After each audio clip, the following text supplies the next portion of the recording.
Hello tout le monde, j'espère que vous allez tous très bien. On se retrouve pour un petit tuto. Donc aujourd'hui, je vais vous montrer comment faire une carte personnalisée, comme vous avez pu le voir sur la vignette de la vidéo. Donc je vais vous expliquer tout ce dont vous aurez besoin pour faire ce tuto. Et bien sûr, vous pouvez agrémenter, mettre des choses que j'ai pas précisées dans le tuto. Par exemple, là j'ai pris une feuille verte. Donc vous pouvez prendre n'importe quelle couleur, comme vous voulez. Donc voilà, moi elle fait 15 cm sur 10.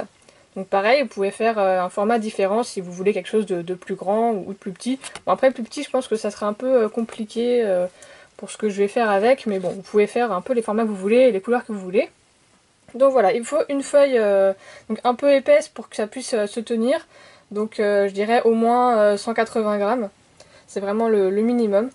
Donc vous aurez besoin d'un ciseau, d'une gomme, une règle, un crayon à papier, un feutre stylo noir, ce sera pour repasser les traits, donc après n'importe quel stylo ou feutre. Et vous aurez besoin, donc là vous avez deux choix différents, donc là c'est un X-Acto et là c'est un cutter, donc les deux peuvent être utilisés, ou vous pouvez en utiliser qu'un seul, je vous montrerai. Donc c'est un peu comme vous préférez en fait. Et des crayons de couleur, moi je le fais au crayon de couleur, après vous pouvez utiliser d'autres choses, des feutres, ça dépend de la couleur de papier que vous utilisez. Vous pourrez aussi utiliser du collage, voilà. Moi je le fais au crayon de couleur, mais on peut le faire avec d'autres techniques. Donc vous allez commencer, alors je vais juste déplacer ce dont je n'ai pas besoin pour l'instant, histoire de faire un peu de place. Hop, voilà. Donc pour commencer, on garde la feuille de papier, hop, la gomme, le crayon à papier et la règle. Donc vous allez prendre la feuille dans le sens de la hauteur. Ouais non, pour commencer plutôt comme ça, c'est plus simple.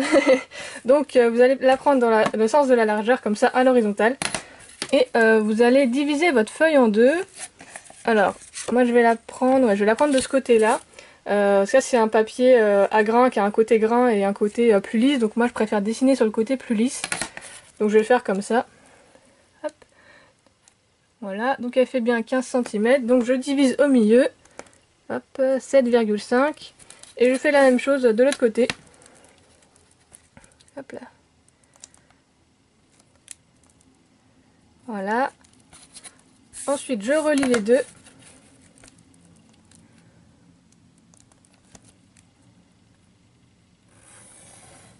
Hop là. Voilà, ça c'est la première étape. Ensuite, ce que vous allez faire, c'est que vous allez faire un dessin, en fait. Voilà. Donc le dessin, comme vous l'avez vu sur la vignette, le papier sera plié après. Ça fera un triangle comme ça. Et donc le dessin, faut qu'il soit au milieu, faut qu'il y en ait sur les deux parties. Parce que sinon ça fera pas l'effet voulu, donc faut vraiment, voilà, il faut qu'il soit comme ça quoi. Faut qu'il prenne ça comme place sur la feuille à peu près. Voilà, donc moi j'ai décidé de dessiner un Majespic. Vous pouvez dessiner bien sûr ce que vous voulez. Là je fais une vidéo sur Pokémon parce que ma chaîne c'est du Pokémon. Vous pouvez dessiner n'importe quoi d'autre, une petite sirène, voilà, ce que vous voulez. Voilà, donc on va faire un Majespic.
voilà, notre dessin est terminé. Donc vous avez vu, il faut faire un petit crayonné au départ pour faire son petit croquis. Après on repasse au feutre crayon noir, stylo, comme vous voulez. Et après on fait les couleurs. Donc moi je les ai fait au crayon de couleur, voilà, comme je l'ai dit, vous faites avec les outils que vous voulez. Donc maintenant notre dessin est terminé. Donc il fallait bien sûr conserver le trait que j'ai fait au milieu. Je l'ai effacé dans le dessin pour pas que ça fasse un trait tout moche au milieu. Mais sinon, il faut conserver le trait qui n'est pas dans le Pokémon, quoi. Donc maintenant, on va découper la partie supérieure. Donc on va suivre les traits de contour. Donc soit au cutter, soit à l'X-Acto comme je vous ai montré. Donc voilà l'X-Acto, donc c'est une toute petite lame. Et un cutter, bah c'est un cutter quoi. Donc il faut découper, je vais vous montrer de toute façon, autour, voilà, sur le contour, pour découper, mais vous ne coupez pas les lignes, surtout. Voilà, il faut conserver cette partie-là. Donc de toute façon, je vais vous montrer pour que vous puissiez comprendre. Je vous conseille de rajouter un carton ou quelque chose d'assez épais en dessous du dessin pour ne pas abîmer votre support.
Et voilà, nous avons tout découpé notre Majaspic, ou du moins la partie du haut.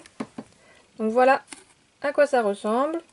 Hop, donc on a bien conservé la partie qui était collée à la partie du bas. Voilà, j'ai pas découpé les traits qu'on a fait au tout début, j'ai vraiment découpé que le contour. Donc là, j'ai fait mon personnage un peu près du bord. C'est vrai qu'il aurait fallu laisser un peu plus de marge. Voilà, ça aurait été un peu mieux. Donc maintenant, ce qu'on va faire, c'est qu'on va plier la carte. Là où il y a la marque qu'on a fait au début, mais uniquement sur les traits, pas sur le Pokémon.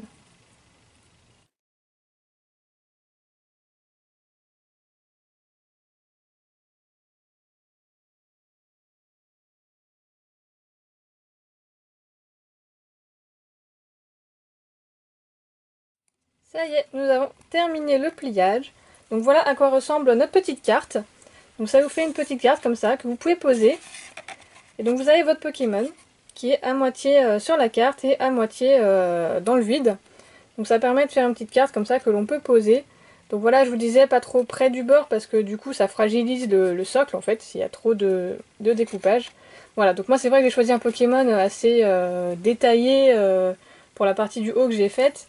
C'est vrai que ça aurait peut-être été mieux avec un Pokémon un peu plus simple, mais bon voilà. Comme ça vous voyez que c'est faisable. Donc voilà à quoi ça ressemble. Et vous pouvez bien sûr rajouter des petites paillettes, ce que vous voulez. Vous pouvez également le signer, là je ne l'ai pas fait, mais on peut le faire. Vous pouvez marquer un petit mot ici si vous le souhaitez. Voilà. Et puis vous pouvez le mettre aussi dans une vitrine, si vous faites la collection d'un Pokémon en particulier. Voilà, j'espère que ça vous aura plu. N'hésitez pas à m'envoyer des photos si vous en avez fait, voilà, juste pour voir ce que vous avez réalisé. Si mon tuto vous a permis de faire des petites créations, n'hésitez pas à m'envoyer des photos sur l'adresse angipodcreation@gmail.com. C'est l'adresse spécialement pour les créations que j'ai créées. Voilà, j'espère que ça vous aura plu. N'hésitez pas à liker, à partager, à dire ce que vous en avez pensé. Et moi je vous dis à une prochaine, salut!